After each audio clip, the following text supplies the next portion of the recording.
العب بقى يا عم، خلي عندك دم. نداء جماهير الاهلي بيفجر استاد القاهره في البلاس 90 بعد ما صوت الجماهير اتنبح من الشوط الاولاني ومن بعد هدف الاهلي الاول برأسية تريزيجيه.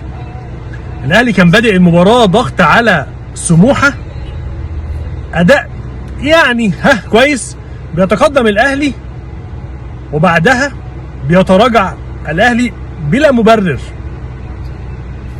معرفش هل دي تعليمات فنيه مصيبه، ولكن هنجيلها. والجمهور من بعدها قاعد يقول لك واحد مش كفايه، واحد مش كفايه. من بدايه المباراه سموحه بيلعب على يوسف بالعمري، لدرجه ان يعني في 5 عرضيات او 6 عرضيات اتعملوا من ناحيه يوسف بالعمري في ظهر محمد هاني عند سمير فكري والراجل اماضو اللي جاب الجول ده. والباشا بتاعنا اللي واقف بره، يا مولاي كما خلقتني، مفيش اي حاجه، مفيش بجنيه اي حاجه، مفيش حد يقول له اي حاجه. طيب من الرجاله اللي قاعده معاه دي حد يكلمه في التليفون؟ مفيش. الراجل واقف صامت متزمت بيتفرج مستمتع بالهواء والجو الجميل في استاد القاهره، بيتفرج علينا، بيتفرج معانا، مش علينا، بيتفرج معانا. تمام. بتتراجع سموحه، بيدخل في الجيم لانك انت سمحت بده. وسط ملعب بطيء جدا، محدش بيضغط نهائي. والمشكله مش في التشكيل، يعني مش غياب ديانج بقى وثنائيه ديانج ومروان، مفيش الكلام ده، ما كانت موجوده الماتش اللي فات. اللعيبه كلها ما بتضغطش، محدش بيعمل البريس كده بجد، هو بيروح يعمل لك تفاهم ويجري جنبك وخلاص على كده. كل اللعيبه ما حدش فيهم بيضغط نهائي خالص خالص. فبالتالي سموحه بيدخل المباراه في الدقائق الاخيره في الوقت الضائع في الشوط الاول، بيجيب سموحه هدف التعادل، جول كربون من هدف طبعا يعني ايه حسن الذكر يعني وسلف الذكر شيكابالا، نفس الجون بالظبط يعني، وكأن الكرة دي من هنا اي حد اشول بيعملها بتيجي جول، ما اعرفش ازاي يعني، ما علينا. بيتعادل سموحه. الشوط الثاني بيبدا الاهلي بلا تغييرات، وبرده الشوط الثاني بدا سموحه ضاغط عليك وهو الاخطر، ودربكه بقى وكور غريبه، وبتلعب كور في العرضيه كتير على الارض في وسط ملعبك، ما فيش حد بيتحرك. يعني انا اعتقد والله لو اداره الاهلي جابت كابتن ايمن الكاشف يدرب النادي الاهلي هيعمل اداء احسن من كده. ايمن الكاشف كان قاري الماتش وقايل كل حاجه بالتفصيل. اللعيبه يا جماعه ما بتتحركش، اللعبه من الثبات، كور كلاسيكيه عقيمه، ما فيش سرعه في الارتداد. حتى الكره لما بتتقطع من لعيبه الاهلي وتبقى هجمه مرتده عليك، اللعيبه ما بتضغطش على الكره، كله بيجي يرجع مركزه وسايب الكره مع سموحه. حاجه غريبه جدا جدا جدا يعني. تمام.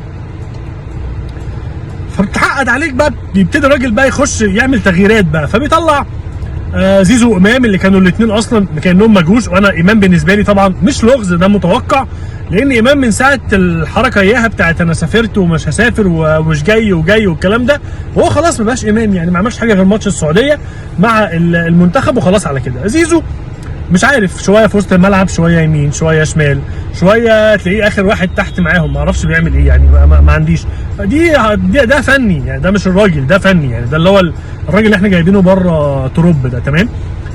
بعدها بينزل اشرف بن شرقي، وبينزل بقى كل اللي قاعد بره بقى خلاص، محمد علي بن رمضان، بيفك وسط الملعب تماما، بيطلع ياسين مرعي، وبيسيب يوسف بالعمري اللي النهارده برده ما كانش حلو قوي خالص. ما اعرفش برده كور عرضيات طبعا محمد بشريف يعني، واللقطه الشهيره اللي احنا شفناها. محمد شريف يا جماعه مش هيرجع، عشان لو الناس مستنيه ان الشريف هيرجع، فالماتشات دي وضغطها مش هيرجع، والشريف اصلا مش بيشارك، والشريف اصلا فاقد الثقه، فمش هيرجع. وبالتالي راح منزل لنا ايه؟ اوتاكا.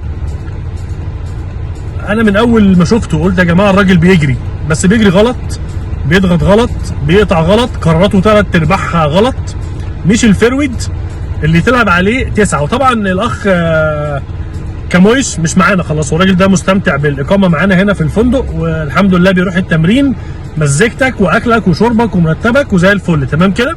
تمام. بتضغط طبعا، فبتضطر تلعب اي حاجه. فجاه بتلاقي سموحه واخد كوره غريبه، شوبير ما اعرفش ايه اللي طلعه في وسط 2 من لعيبه الاهلي مع الراجل.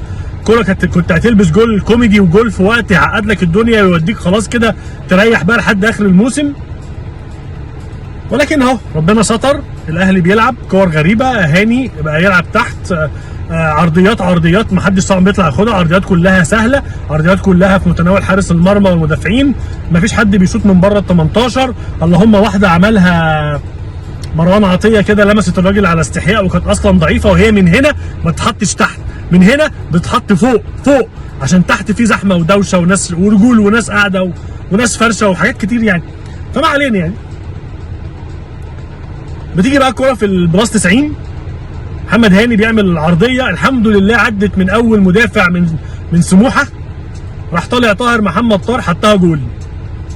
حسنا فعل طاهر محمد طاهر، وهي من الحسنات القليله لطاهر محمد طاهر يعني. تمام.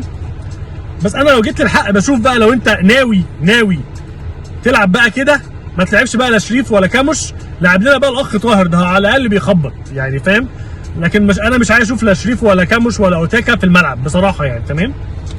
ودينا كلام في نهايه الموسم حتى على اللعيبه المحترفه والقائمه كلها طبعا. فالاهلي بيجيب جول مهم جدا، بيكسبك 3 بونت في وقت مهمين جدا جدا، لان ال3 بونت دول سووك دلوقتي مع بيراميدز اللي اتعادل النهارده مع المصري. وطبعا شفنا ضربه الجزاء الكوميديه اللي اتحسبت على بيراميدز الكوميديه. فلو دي ضربه جزاء يبقى بتاعت الاهلي طبعا ايه، مش ضربه جزاء، او كده يعني كانت ضربه جزاء بمحضر، بس احنا النيات قلنا المره اللي فاتت طالما اللعيب نيته كويسه وسالك يبقى مش هحسبها ضربه جزاء. فالمره دي حامد حمدان ما كانش هو يعني ما كانش سالك من جوه، نيته ما كانتش صافيه، فالحكم حسبها ضربه جزاء. تمام. فبيتعادل المصري مع بيراميدز، بيديك فرصه كويسه جدا، خصوصا ان انت باي البطوله الدوره الجايه دي او الدور الجاي، واللي هيلعب بيراميدز والزمالك. طبعا كل الاهلاويه بيتمنوا تعادل الاهلي وتعادل بيراميدز والزمالك. تعادل بيراميدز والزمالك هيبقى بيراميدز عنده 45 نقطه، الزمالك عنده 47 نقطه، انت النهارده عندك 44 نقطه. فلو انت بقى قدرت تكسب بيراميدز، وانا اشك في ده طبعا، هتبقى عندك 47 نقطه متساوي مع نادي الزمالك على الصداره. تروح بقى تلاعب الزمالك اللي عنده 47 نقطه وانت عندك 47 نقطه، كسبت بقيت اول، اتغلبت باي باي يا عم شكرا، خلص الدوري. ده الملخص. تمام. ده الملخص كده. توقعاتي ايه مع تروب والحاله اللي احنا فيها دي؟ انا لا اتوقع شيء يعني، عشان بس انا النهارده مكسب النهارده والله كرم من ربنا للجماهير اللي كانت في الملعب، عشان الناس دي ما تمشيش بعد اليوم التعب واللي احنا سمعناه وكل الدوشه والتشجيع اللي عملوه ده ما يمشوش زعلانين. لكن غير كده الاهلي لا يستحق الصراحه يعني. احنا دلوقتي اللي هو فتره ايه، ما تسالنيش بكسب 6 فوتبول ولا لا، انا عايز اكسب وخلاص. تمام. الاداء مش مهم، النتيجه مهمه. ففي المحصله انت كسبت يعني. تمام. طلب النهارده والله عشان بس قبل ما انسى، تعب معانا الراجل، عمل 3 حاجات. الحاجه الاولانيه قاعد على الديسك ماسك البورد اللي فيه قواطيش ده، وقاعد يحرك القطاش كده وكده، ما اعرفش كان بيحرك ما اعرفش بيلعب طاوله ولا ايه، مش عارف، ولا دي السلم والتعبان ما اعرفش. بعدها الحمد لله في كوره كانت طالعه اوت على الاهلي، راح جري بسرعه ماسكها وعمل كده خطوتين جري، وراح ماسكها ومديها للراجل لاعب سموحه، وعمل اختها بعدها بشويه برده الكوره كانت رايحه اوت بقى للاهلي، راح جري بسرعه جايبها، عمل سبرنت بسرعه كده جابها واداها لهاني، فعمل مجهود معانا الراجل يعني يحسد عليه بصراحه. تمام. يعني ربنا يعدي الايام دي على خير ويعدي الموسم ده على خير، هو موسم في طي النسيان، سواء انتهى زي ما ينتهي مش تفرق خلاص. تمام. حاجه اخيره، كل سنه طيبين وكل الناس طيبه. ان شاء الله يعني ربنا يسعد كل ايامنا ويجعل كل ايامنا خير. كنت سعيد ان انا كنت معاكم، وان شاء الله لما تتحل بقى مشكله اللايف هبقى اطلع ان شاء الله لايف. انا دلوقتي بسجل، فان شاء الله هبقى اطلع لايف. دمتم سالمين، تصبحوا على خير يا بهوات.